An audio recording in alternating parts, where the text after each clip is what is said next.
பொறியியல் படிப்பிற்கான தரவரிசை பட்டியல் மற்றும் கலந்தாய்வு அட்டவணையை ஆணையர் வீரராகவராவ் வெளியிட்டார். இதுகுறித்த கூடுதல் விவரங்களை செய்தியாளர் கீதன் வழங்க கேட்கலாம். வணக்கம் கீதன், உங்களுடைய விவரங்களை சொல்லுங்க. பொறியியல் படிப்பிற்கான தரவரிசை பட்டியல் என்பது தற்பொழுது வெளியிடப்பட்டுள்ளது. அதில் முதல் 10 இடங்களில் 200க்கு 200 மதிப்பெண்களை மாணவர்கள் பெற்றிருக்கக்கூடியவர்களின் அந்த விவரங்கள் வெளியிடப்பட்டிருக்கின்றன. அதில் மொத்தமா 10 இடங்களில் 6 பேர் மாணவிகள், மீதி 4 பேர் மாணவர்கள் ஆவர். அதே போல தற்போது இந்த பொறியியல் படிப்பிற்கான அந்த கலந்தாய்வு அட்டவணையும் தற்பொழுது வெளியிடப்பட்டிருக்கின்றது. அதன்படி முதற்கட்ட கலந்தாய்வு வருகின்ற ஜூலை 22ஆம் தேதி தொடங்க இருக்கின்றது. முதற்கட்டமாக அந்த 7.5% அரசு பள்ளி மாணவர்களுக்கான கலந்தாய்வு தொடங்குகின்றது. அதனை தொடர்ந்து மிக முக்கியமான அந்த பொதுப்பிரிவு கலந்தாய்வு என்பது 29 முதல் அதே போல செப்டம்பர் 3ஆம் தேதி வரை தொடர்ந்து நடைபெற இருக்கின்றது.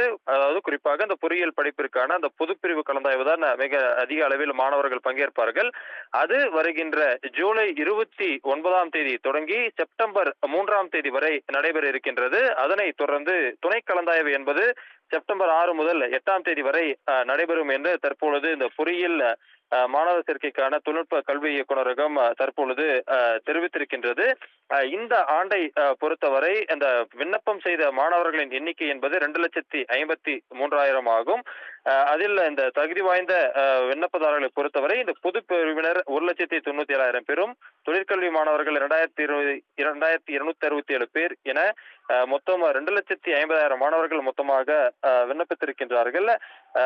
அந்த வகையில் தற்போது இந்த பொறியியல் படிப்பிற்கான அந்த மாணவர் சேர்க்கைக்கான கலந்தாய்விற்கான அந்த பட்டியல் என்பது வெளியிடப்பட்டிருக்கின்றது.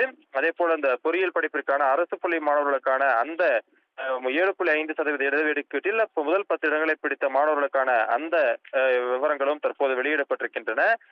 தொடர்ந்து இந்த கலந்தாய்வு என்பது வருகின்ற 22 முதல் முதற்கட்டமாக தொடங்கி தொடர்ந்து நடைபெற இருக்கின்றது. செப்டம்பர் 3ஆம் தேதி வரை நடைபெறும் அறிவிக்கப்பட்டிருக்கின்றது. உங்களுடைய விவரங்களுக்கு நன்றி கீதன்.